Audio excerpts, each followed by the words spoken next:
سب سے پہلے تو ارشاد فرمایا کہ یہ وہ محبوب ہیں جو نبی امی ہیں۔ نبی پاک صلی اللہ تعالی علیہ وسلم نے کسی مدرسے سے پڑھا نہیں، حضور علیہ السلام نے کسی دنیاوی استاد کے سامنے بیٹھ کر تعلیم حاصل نہیں کی۔ محبوب کو جو پڑھایا اور سکھایا ہے رب تعالیٰ نے ہی سکھایا ہے۔ حضور نے دنیا میں کسی سے نہیں پڑھا، حضور کا کوئی استاذ نہیں، لیکن علم و حکمت کے، فہم و فراست کے، تدبر اور دانائی کے وہ عظیم موتی میرے رسول پاک نے بیان فرمائے ہیں جو کسی اور کے حصے میں کبھی نہیں آئے، نہ آ سکتے۔ نبی پاک امی ہے، کسی دنیاوی استاد سے سرکار نے نہیں پڑھا، اور یہ بھی حضور کی نبوت پر اعلیٰ دلیل ہے کہ پڑھا کسی سے بھی نہیں، لیکن جب حضور بولتے تو حکمت کے موتی پوری دنیا کے اندر پھیل جایا کرتے اور خوشبو سمٹ جایا کرتی۔ عرب کے لوگوں کو اپنی دانائی پر بڑا فخر اور ناز تھا، وہ سمجھتے تھے کہ ہم سے دانا کوئی نہیں، لیکن جب حضور بات کرتے نا، تیرے آگے ہیں یوں دبے لچے فصحا عرب کے بڑے بڑے، کوئی جان منہ میں زبان نہیں بلکہ جسم میں جان نہیں۔ عرب کے اندر اختلاف ہو گیا تھا، جب یہ خانہ کعبہ کی تعمیر کر رہے تھے تو اختلاف ہو گیا۔ ابھی نبی پاک علیہ السلام نے اعلان نبوت نہیں فرمایا تھا، پہلے تو بڑے ذوق شوق سے مل کے بیت اللہ شریف کی نئے سرے سے انہوں نے تعمیر کی، لیکن چونکہ رقابت رکھتے تھے، آپس میں دشمنیاں رکھتے تھے، جب حجر اسود کو اپنی جگہ پہ لگانے لگے تو اختلاف ہو گیا۔ ایک قبیلہ کہنے لگا میں کروں گا، دوسرا کہنے لگا میں کروں گا۔ یہ خاندانوں میں بھی اختلاف ہو جاتا ہے، جماعتوں میں بھی اختلاف ہو جاتا ہے، لیکن جو لیڈر اور قائد ہوتا ہے اس کا کمال یہ ہوتا ہے کہ وہ اپنے کارکنوں کو جوڑ کے رکھے۔ اقبال کہتے ہیں کوئی کارواں سے ٹوٹا کوئی بدگماں حرم سے، کیونکہ میرے کارواں میں نہیں خوب دل نوازی۔ اس کا کام ہوتا ہے جوڑ کے رکھنا۔ اب ان کفار کے درمیان، قریش مکہ کے درمیان اختلاف ہو گیا، ایک قبیلہ کہتا ہے حجر اسود میں لگاؤں گا، دوسرا کہتا ہے میں لگاؤں گا۔ ایک سیاںا بندہ بولا، کہنے لگا لڑو نہ، کل جو سب سے پہلے حرم شریف میں بیت اللہ میں داخل ہو اس سے فیصلہ کرا لو۔ وہ جس قبیلے کے بارے میں کہہ دیں گے وہی حجر اسود کو نصب کر دے گا۔ اللہ کی شان یہ کہ صبح سب سے پہلے حرم میں رسول رحمت داخل ہوئے صلی اللہ تعالی علیہ وسلم۔ اب تو یہ سارے خوش ہو گئے کہ یہ تو صادق اور امین ہے۔ آپ زیادہ توجہ کیجئے گا، انہوں نے طے کیا ہوا تھا کہ جو بھی جس کے حق میں بھی آنے والا فیصلہ کرے گا قبول کریں گے۔ تو اگر نبی پاک علیہ السلام کسی ایک قبیلے کا نام لے دیتے تو انہوں نے تو طے کیا تھا کہ جس کا بھی نام لیں گے ہمیں قبول ہوگا، لیکن میرے محبوب امی ہیں، پر رب نے وہ فہم و فراست دیا ہے، وہ کمال دیا ہے، وہ اللہ تعالیٰ نے محبوب کو شان و عظمت عطا فرمائی، وہ بلندی عطا فرمائی ہے نبی پاک کو کہ سرور کائنات علیہ السلام کے سامنے دم خود ہو جاتی ساری کائنات۔ حضور نے فرمایا کیا جھگڑا ہے؟ کہا جھگڑا یہ ہے کہ ایک قبیلہ کہتا ہے حجر اسود میں رکھوں گا، دوسرا کہتا ہے میں رکھوں گا، اور کچھ نے تو پیالے میں خون ڈال کے قسم بھی کھا لی ہے کہ مریں گے یا مر جائیں گے، لیکن حجر اسود کسی اور کو نہیں رکھنے دیں گے۔ حضور نے فرمایا یہ لڑائی ہے تمہاری؟ کہا ہاں۔ تو محبوب نے نا اپنی چادر مبارک کو بچھایا، حجر اسود کو اٹھا کے چادر میں رکھا، فرمایا لڑو نا، سارے قبیلے ہی چادر کا ایک ایک کونا پکڑ لو۔ 12 کے 12 قبیلوں نے چادر کا ایک ایک کونا پکڑا، وہ اٹھا کے لائے جہاں رکھنا تھا۔ محبوب نے اپنے ہاتھوں سے اٹھا کے جو رکھا نا حجر اسود کو، اور پھر پلٹ کر ان کے چہرے دیکھے تو حضور کے فیصلے پر سارے راضی ہو چکے۔ یہ دانائی، یہ تدبر، حضور امی۔ اور ایک اور بات بھی، ہم اپنی نسلوں کو مطمئن نہیں کرتے، ڈانٹ کے چپ کراتے ہیں۔ اگر ذہنی سطح پر کوئی سوال ابھرتا ہے، گھر میں کوئی اختلاف ہوتا ہے، تو ہمیں دلیل کی طاقت کے ساتھ سامنے والے کو مطمئن کرنا چاہیے۔ ہم کتاب و سنت کے ماننے والے ہیں، ہمارے پاس روشن دلائل ہیں، ہمیں ذہنی سطح پر ابھرنے والے سوالات کے جواب دینے چاہیے، اپنے بچوں کو، اپنے بھائیوں کو، اپنے قبیلے کو، اپنے دوستوں کو مطمئن کرنا چاہیے۔ ہم کیا کرتے ہیں؟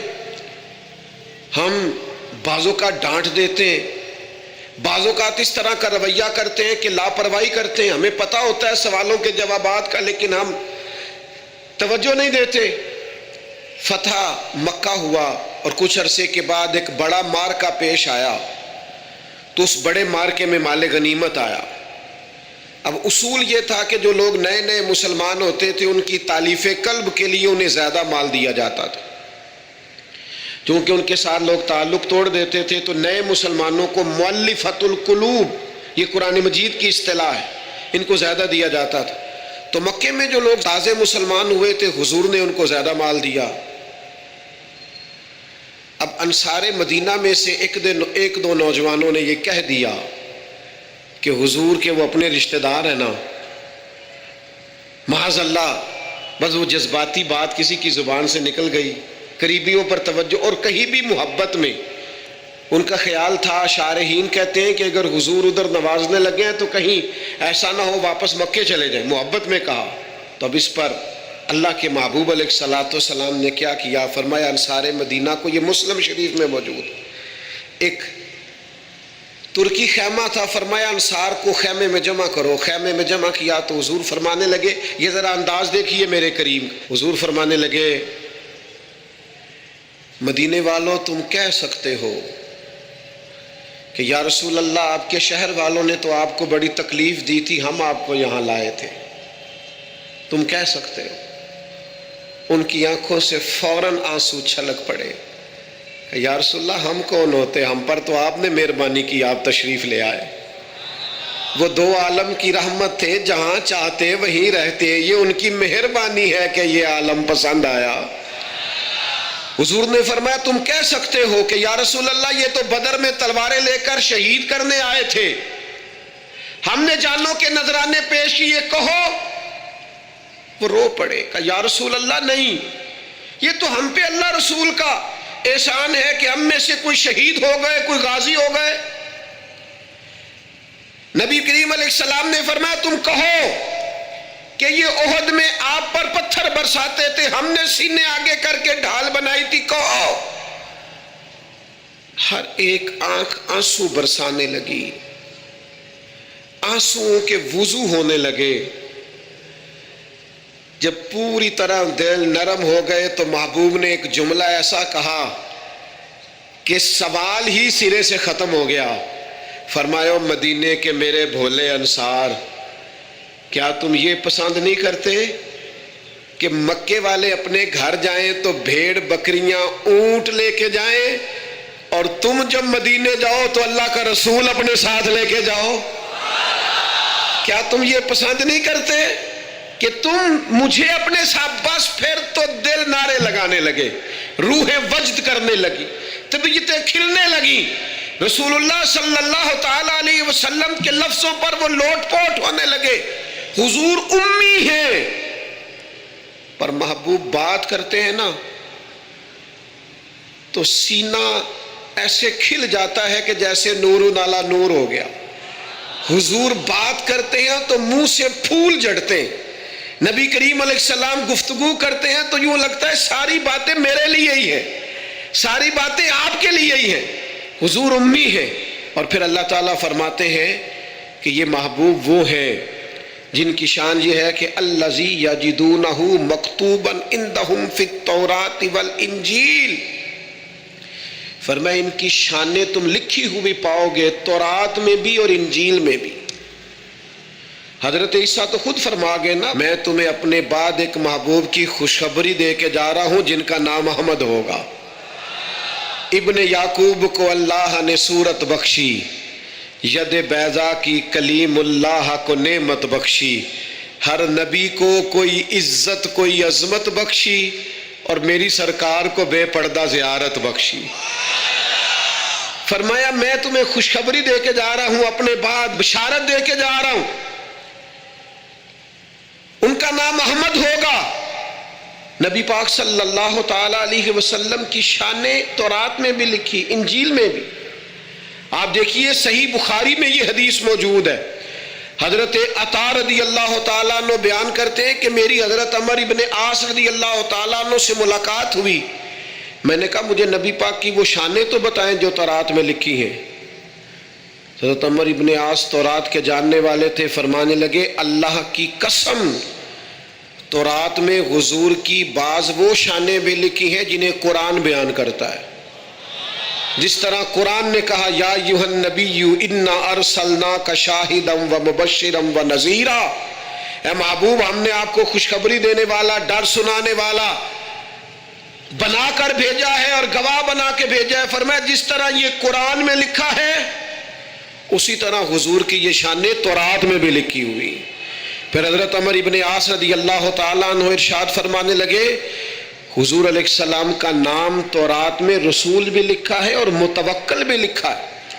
پھر فرمایا تورات میں لکھا ہے کہ حضور نہ سخت مزاج ہوں گے نہ سخت دل ہوں گے، اور تورات کے اندر یہ بھی لکھا ہے کہ محبوب برائی کا بدلہ برائی سے نہیں دیں گے بلکہ کوئی برائی کرے گا تو بدلہ اچھائی سے دیں گے۔ یہ بھی لکھا ہے بازاروں میں شور نہیں کریں گے۔ یہ بھی لکھا ہے کہ معاف کر دیا کریں گے، بخش دیا کریں گے۔ اور تورات میں یہ بھی لکھا ہے کہ جن کے کان غفلت کی وجہ سے بہرے، گونگے اور جو لوگ اندھے ہو گئے ہیں، اللہ محبوب کی برکت سے سب کو بینائی اور بصارت عطا فرمائے گا۔ ایک نا یہودی کا بچہ حضور کے پاس آیا کرتا تھا، مسند امام احمد بن حنبل میں موجود ہے۔ حضور کے پاس آتا تھا اور نبی کریم صلی اللہ تعالی علیہ وسلم کی بارگاہ میں وہ خدمت کرتا تھا۔ بیمار ہو گیا، حضور تیمارداری کرنے گئے تو وہ اپنے باپ کی گود میں لیٹا ہے۔ تو حضور اس کے باپ سے فرمانے لگے قسم اٹھا کے بتا میری شانیں تورات میں نہیں لکھی ہوئی؟ تو معاذ اللہ تورات اس کی گود میں پڑی تھی لیکن مکر گیا، کہنے لگا نہیں لکھی۔ اس کا بیٹا جو اس کی گود میں تھا، جوان بیٹا گود میں سر رکھے ہوا تھا، بیمار تھا، کہنے لگا میرا والد غلط کہتا ہے، اللہ کی قسم یا رسول اللہ آپ کی شانیں تورات میں بھی لکھی ہیں اور انجیل میں بھی لکھی ہیں۔ یہ بات اس نے کہی، کلمہ پڑھا، روح پرواز کر گئی۔ حضور اس کے والد سے فرمانے لگے تو ہٹ جا، اور صحابہ سے فرمانے لگے اپنے بھائی کو اٹھا لو، اس نے کلمہ پڑھ لیا، اب یہ ہمارا ہے، ہم اسے ساتھ لے کر کے جائیں۔ حضور کی عظمتیں، شانیں، بلندیاں، رفتیں تورات میں بھی موجود ہے، انجیل میں بھی۔ لاکھ عنوان بدل دیے لوگوں نے، تورات و زبور و انجیل میں تحریف کر دی، لیکن آج بھی جگہ جگہ جو موجود چھپی ہوئی کتابیں ہیں ان میں آج بھی جگہ جگہ حضور کی عظمتوں اور شانوں کا بیان موجود ہے۔ نبی پاک کے تذکرے ہر جگہ، ہر مقام پر، ہر کونے پر۔ خود نبی پاک علیہ السلام نے فرمایا میں تو جناب ابراہیم کی وہ دعا ہوں جو بیت اللہ کی تعمیر کے وقت انہوں نے مانگی تھی، میں تو جناب عیسیٰ کی بشارت ہوں، اور فرمایا میں اپنی ماں کا وہ گویا شانوں والا خواب ہوں جو انہوں نے میری ولادت کے وقت دیکھا تھا۔ حضور کی عظمتوں کا بیان۔ پھر اللہ تعالیٰ نے آگے ارشاد فرمایا یَأْمُرُهُم بِالْمَعْرُوفِ وَيَنْهَاهُمْ عَنِ الْمُنْکَرِ، یہ محبوب تمہیں نیکی کا حکم دیں گے اور برائی سے منع کریں گے۔ ہر ایک نے نیکی کا حکم دیا، ہر پیغمبر، ہر رسول نے، ہر مصلح نے، ہر دائی نے، پر جس پیار کے ساتھ نبی پاک نے لوگوں کو نیکی کی طرف بلایا ہے نا، جس محبت سے، جس درد سے، جس ذوق سے حضور نے بلایا ہے، اور جس طرح دروازہ دروازہ جا کے حضور نے لوگوں کو کہا ہے آ جاؤ دین کی طرف آ جاؤ، جس توانائی کے ساتھ حضور چاہتے ہیں کہ لوگ دوزخ سے بچ جائیں، یہ صرف حضور ہی کا خاصہ ہے۔ یہ حدیث آپ نے یاد رکھنی ہے۔ حضور فرماتے میری اور تمہاری مثال اس آدمی کی طرح جس نے آگ جلائی تھی، آگ روشن ہو گئی تھی تو پتنگے اس میں گرتے تھے، تو وہ آگ جلانے والا بار بار پتنگوں کو روکتا تھا، نہ جاؤ جل جاؤ گے۔ فرمایا تم بھی بار بار ایسے کام کرتے ہو جو تمہیں دوزخ میں لے جائیں، اور میں تمہیں سینہ بند سے پکڑ پکڑ کے بچاتا ہوں، یہ کام نہ کرنا دوزخ میں لے جائے گا، یہ کام نہ کرنا دوزخ میں۔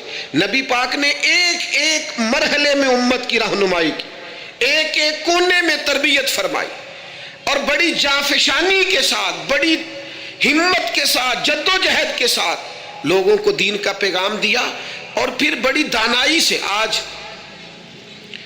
کچھ لوگوں کا انداز تبلیغ جارحانہ ہے، وہ کسی کو نماز کی دعوت بھی دیتے ہیں تو تلخ لہجے کے ساتھ، اپنے کسی بھائی کو دین کا پیغام دیتے ہیں تو ترش انداز کے ساتھ، حالانکہ اپنے حق میں جب وہ باتیں کرتے ہیں تو میٹھی۔ آپ کو اگر اپنا سودا بیچنے کے لیے نرم بات کرنی آتی ہے تو حضور کے دین کے لیے نرم بات کیوں نہیں کرتے؟ اگر اپنے بچے کو اپنے حق میں قائل کرنے کے لیے لہجے کو باوضو کر کے میٹھا کرتے ہو تو اپنے بچے کو نماز کی طرف مائل کرنے کے لیے، دین کی طرف مائل کرنے کے لیے میٹھا کیوں نہیں کرتے؟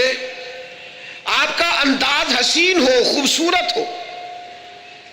ادعو الی سبیل ربک بالحکمہ، لوگوں کو دانائی کے ساتھ اللہ کی طرف بلاؤ۔ اور یہ جو لوگوں نے کہنا شروع کر دیا نا یہ صرف علماء کی ڈیوٹی ہے، تو میرے بھائی نبی پاک علیہ السلام نے تو ایک معنی میں ہر امتی کو مبلغ بنایا ہے۔ فرمایا میری ایک آیت بھی کسی تک پہنچی ہے، ایک بات بھی تو دین میں لے جائے، پھیلائے جا کے۔ ایک ایک آدمی کی ذمہ داری ہے، آج ایک ایک کی ذمہ داری ہے دین کی خدمت کرنا، ڈیوٹی کرنا، لوگوں کو خیر کی طرف بلانا، بھلائی کی دعوت دینا۔ بڑا ثواب ہے مدینہ شریف میں مسجد نبوی شریف اور جنت البقیع میں دفن ہونے کا بڑا اجر ہے، پر حضرت جابر ابن عبداللہ کا مزار تو کہیں اور ہے،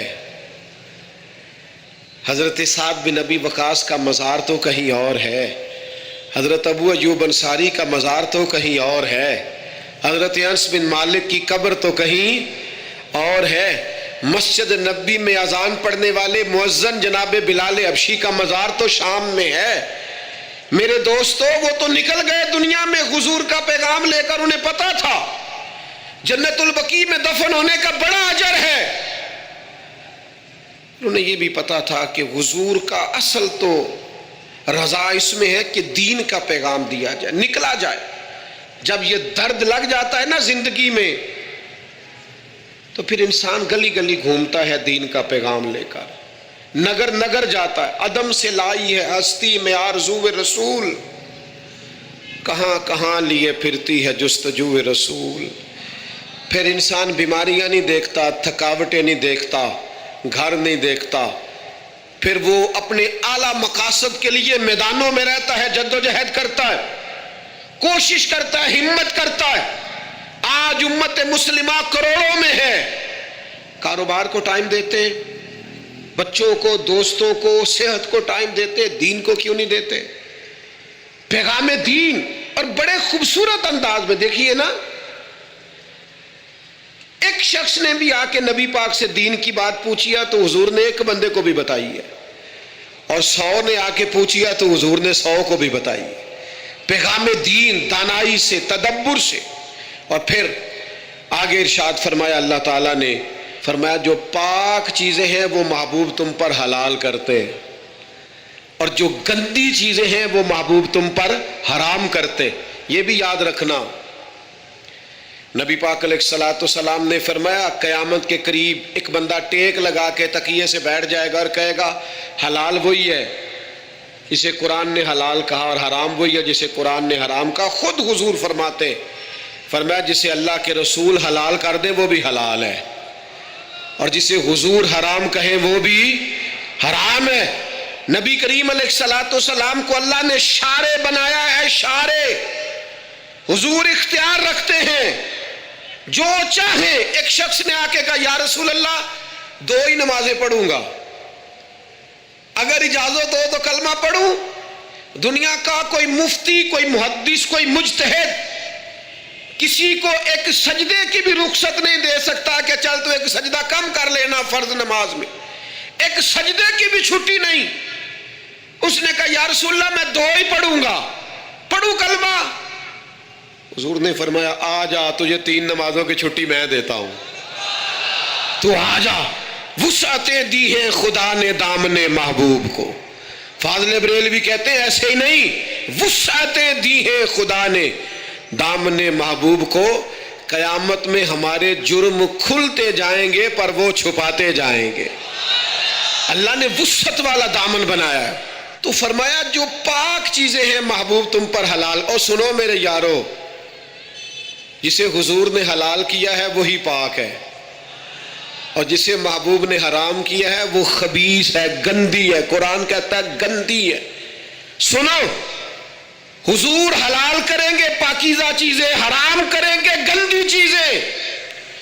نبی پاک نے تجارت کو حلال کیا تو تجارت کا رزق پاک ہے. سود کو حرام کیا تو سود گندا ہے.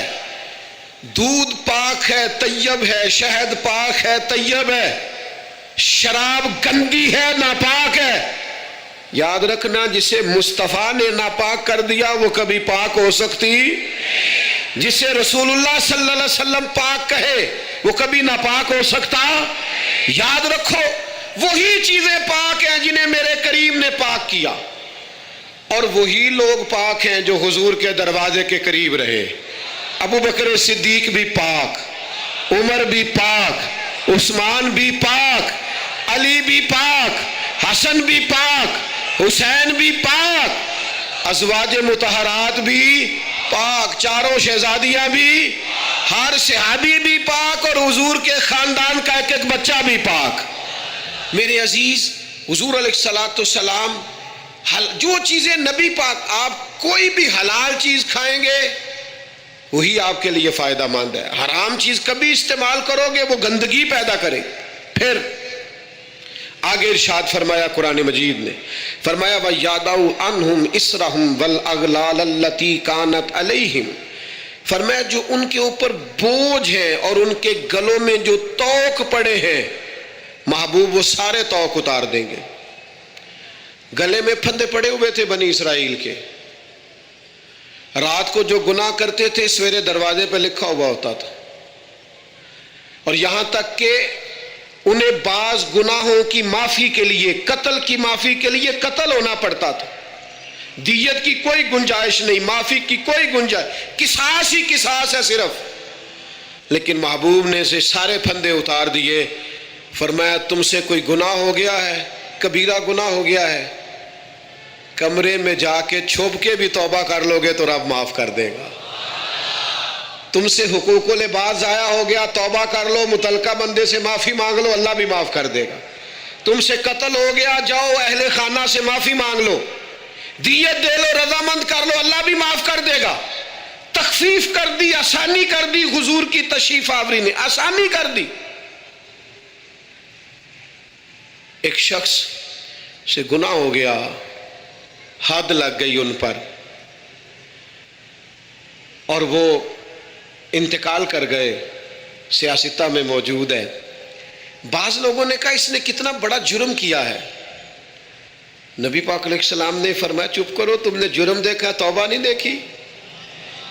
یا رسول اللہ جرم کیا ہے, حد جاری ہوئی ہے, وہ اس حد کی وجہ سے انتقال کر گئے. محبوب فرمانے لگے تم مردہ بھائی کا گوشت کھا رہے ہو اور وہ جنت کی نہروں میں غوطے لگا رہا ہے. یعنی یہاں توبہ کرنے والوں کو وہ معیار ملا, وہ معیار کہ جو دروازہ رسول پہ آ کے توبہ کر لے. حضور خوشخبری دیتے ہیں گناہگار بڑا تھا, لیکن چونکہ یہاں آ کے توبہ کی ہے تو محبوب کا کرم برسا ہے. جنت میں بتاتے ہیں وہ جنت کی نہروں میں غوطے لگا رہا ہے. اور پھر اللہ نے آسانی کر دی. فرمایا وَلَوْ أَنَّهُمْ إِذْ ظَلَمُوا أَنفُسَهُمْ جَاءُوكَ. محبوب اگر یہ اپنی جان پر ظلم کر لینا تو تیری بارگاہ میں آ جائے, پھر یہاں آ کے اللہ سے معافی مانگے. محبوب بھی ان کی سفارش کر دیں تو اللہ کو معاف کرنے والا پائیں گے, توبہ قبول کرنے والا پائیں گے. گویا مجرم ہو تو منہ اشکوں سے دھوتے ہوئے آؤ, آؤ در تواب پہ روتے ہوئے آؤ. قرآن میں موجود ہے توبہ کا طریقہ، پر سرکار کی دہلیز سے ہوتے ہوئے آؤ۔ ہاں ہاں، سرکار کی دہلیز سے چلے نہ ایمان دو قدم بھی، اگر تیرا ہم سفر نہ ٹھہرے، اور تیرا حوالہ دیا نہ جائے تو زندگی معتبر نہ ٹھہرے۔ لبوں پہ ایاک نستعین ہے، اور اس حقیقت پر بھی یقین ہے، اگر تیرے واسطے سے مانگوں کوئی دعا بے اثر نہ ٹھہرے۔ میرے عزیز یاد رکھیں کہ ارشاد فرمایا کہ تم پر جو بوجھ ہیں، جو پچھلی امتوں کے سخت احکام ہیں، وہ سخت احکام محبوب آسان کر دیں گے۔ نبی پاک علیہ السلام نے ہمیں جو دین دیا ہے وہ آسان دین دیا ہے، اور حضور علیہ السلام آسانی کو پسند کرتے۔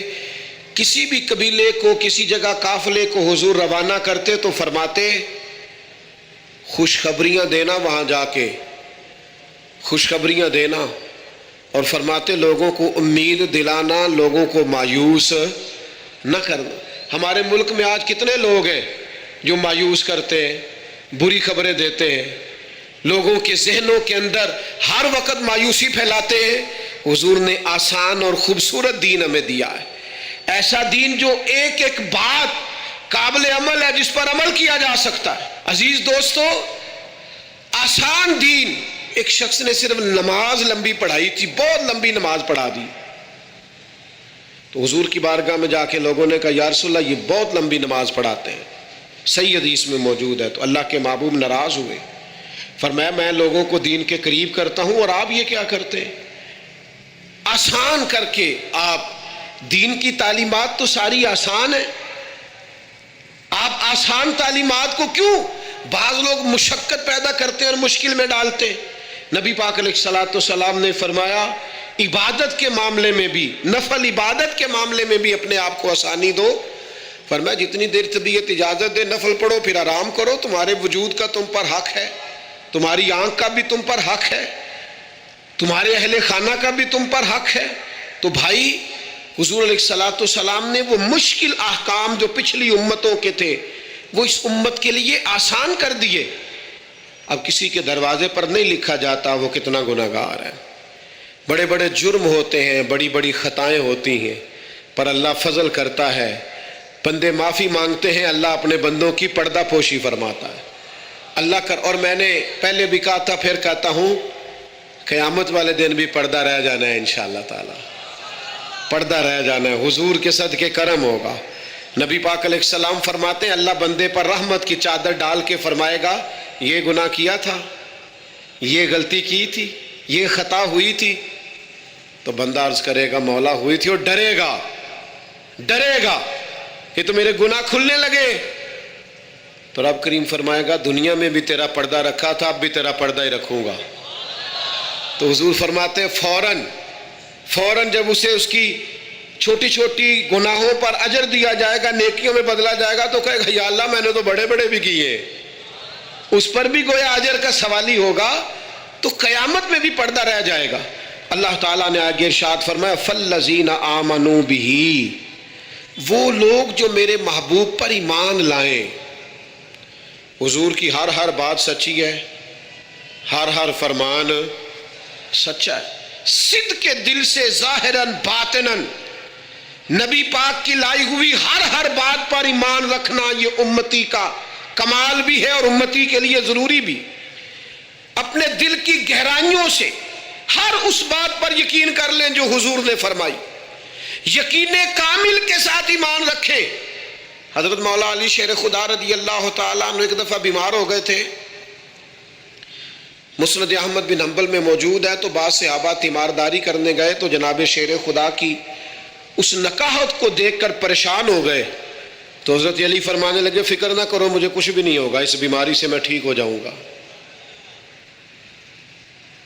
کہا آپ کو اتنا یقین کس طرح ہے؟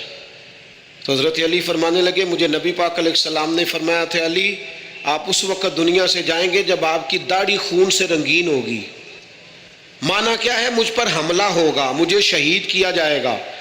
ساڈے نبی دی زبان ساڈے واسطے قرآن، جو دن کو کہہ دیا دن ہے تو دن نکل آیا، اور جو شب کو کہہ دیا شب ہے تو رات ہو کے رہی۔ اور خدا نے ان کی زبان کو وہ اختیار دیا جو نکلی منہ سے ان کے وہ بات ہو کے رہی. اور میرے اعلیٰ حضرت فرماتے ہیں وہ زبان جس کو سب کن کی کنجی کہے اس کی نافذ حکومت پہ لاکھوں سلام. حضور کے ہر فرمان پر یقین کامل رکھے. پھر ارشاد فرمایا وَعَذَّرُوهُ، اور محبوب کی تعظیم کریں. نبی پاک علیہ السلام کی تعظیم حضور کی حیات مبارکہ میں بھی اور حضور کی حیات وصال ظاہری کے بعد بھی ایک ہی طرح ضروری ہے. نبی پاک علیہ السلام کی تعظیم کی جائے. صحابہ کیسے تعظیم کرتے؟ حضرت سعید رضی اللہ تعالیٰ عنہ نماز پڑھ رہے تھے، ترمذی میں موجود ہے. حضور نے بلایا، فرماتے ہیں میں جلدی سے نماز مکمل کر کے حاضر ہوا تو نبی پاک علیہ السلام نے فرمایا آئے کیوں نہیں؟ تو میں نے عرض کی یا رسول اللہ نماز پڑھ رہا تھا. تو فرمایا تم نے اللہ کا فرمان نہیں سنا کہ جب رب رسول بلائیں تو فوراً حاضر ہو جایا کرو؟ فوراً. علماء نے مسئلہ لکھا ہے کہ عین حالت نماز میں بھی اگر کسی کو نبی پاک بلائیں، عین حالت نماز میں بھی میں نماز پڑھا کہ تین ول ویکھاں میں نکابہ بھول گیا آئی اے بھول گئیاں نہیں سب سوم صلاتاں تے اکو یار دا فکر پہ آئی. اسی لیے تو فاضل بریلوی نے کہا تھا آجیو آؤ شہنشاہ کا روضہ دیکھو. کعبہ تو دیکھ چکے ہو اب یہ کعبے کا بھی کعبہ دیکھو اور غور سے سن تو رضا کعبے سے بھی آتی ہے صدا میری آنکھوں سے میرے پیارے کا روضہ دیکھو. حضور بلائیں تو علماء نے مسئلہ لکھا ہے امتی نماز پڑھ رہا ہو تو نماز چھوڑ کے چلا جائے اور حضور جو کہیں وہ سن کے واپس آئے. جہاں سے نماز چھوڑی تھی وہیں سے شروع کر لے. سجدہ صاف بھی نہ کرے نماز پوری کر لے، اس لیے کہ حضور بلائیں تو نماز ٹوٹا ہی نہیں کرتی. نبی پاک بلائے تو نماز ٹوٹتی. فرمایا تمہیں آنا چاہیے تھا جب میں نے بلایا تھا. کریم کے بلانے سے نماز ٹوٹتی.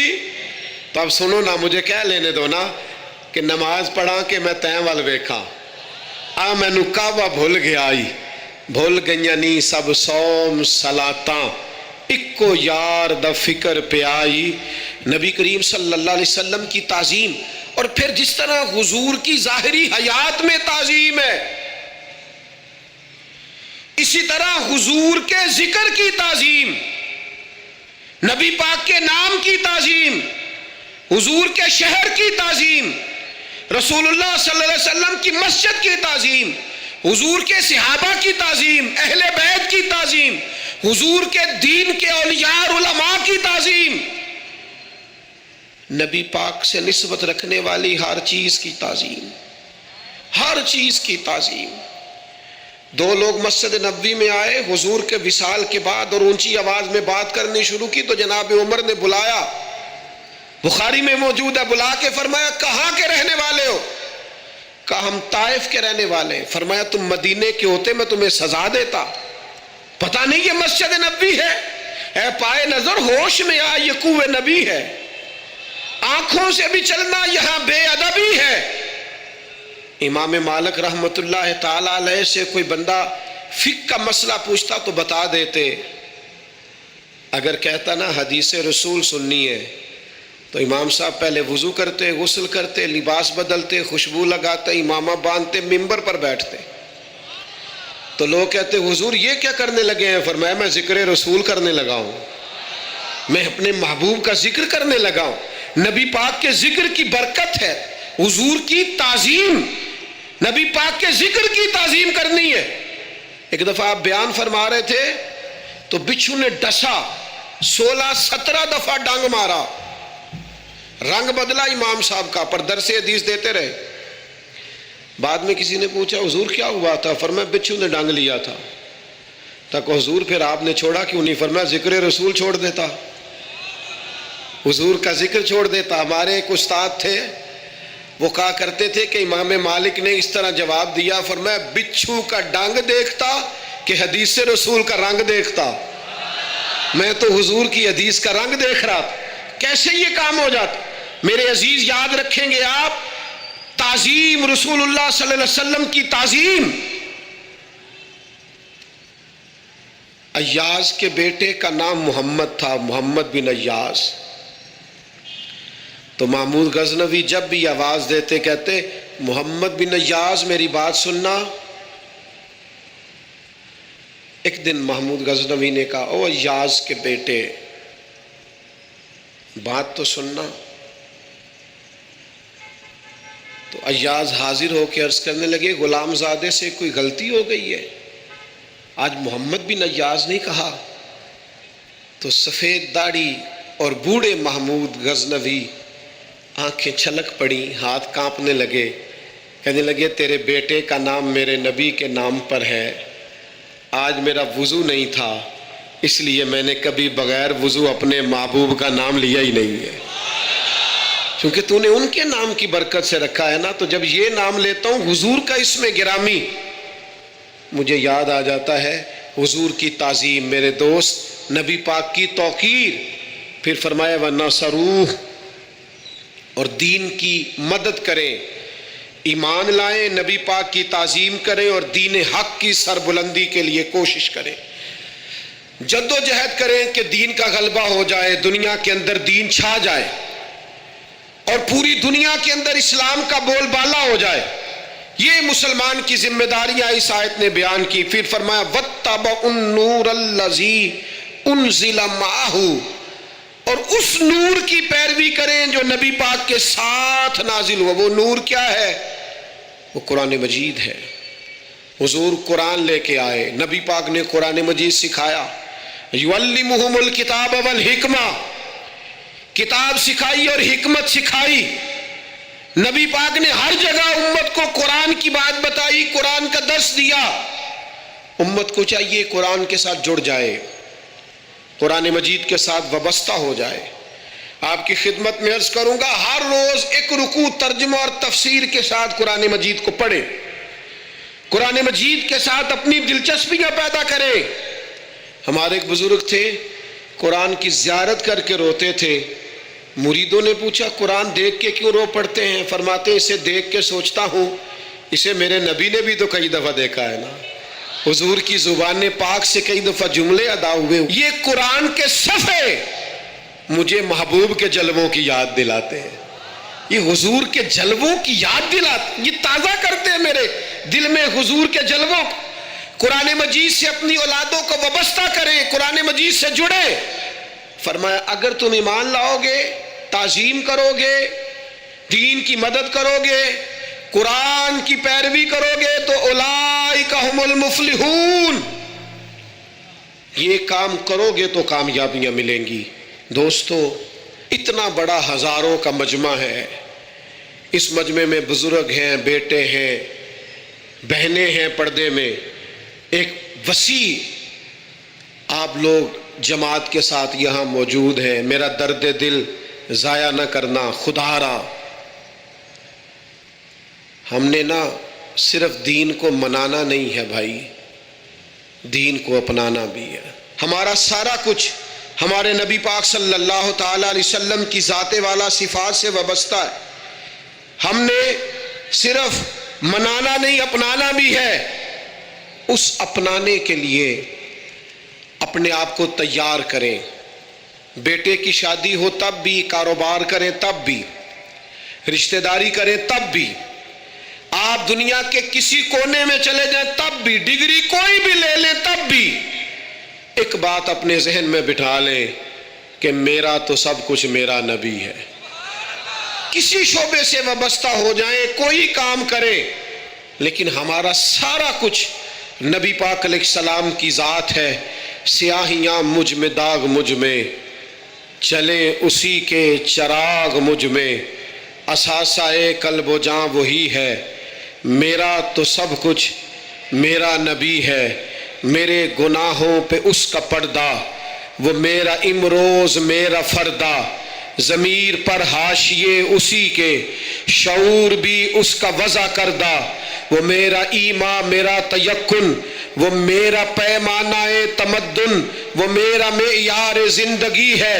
بول کے کہیے میرا تو سب کچھ ہے، میرا تو سب کچھ ہے، وہ میری منزل بھی، ہم سفر بھی، وہ سامنے بھی پس نظر بھی، وہی مجھے دور سے پکارے، اسی کی پرچھائی روح پر بھی، وہ رنگ میرا، وہ میری خوشبو، میں اس کی مٹھی کا ایک جگنو، وہ میرے اندر کی روشنی ہے۔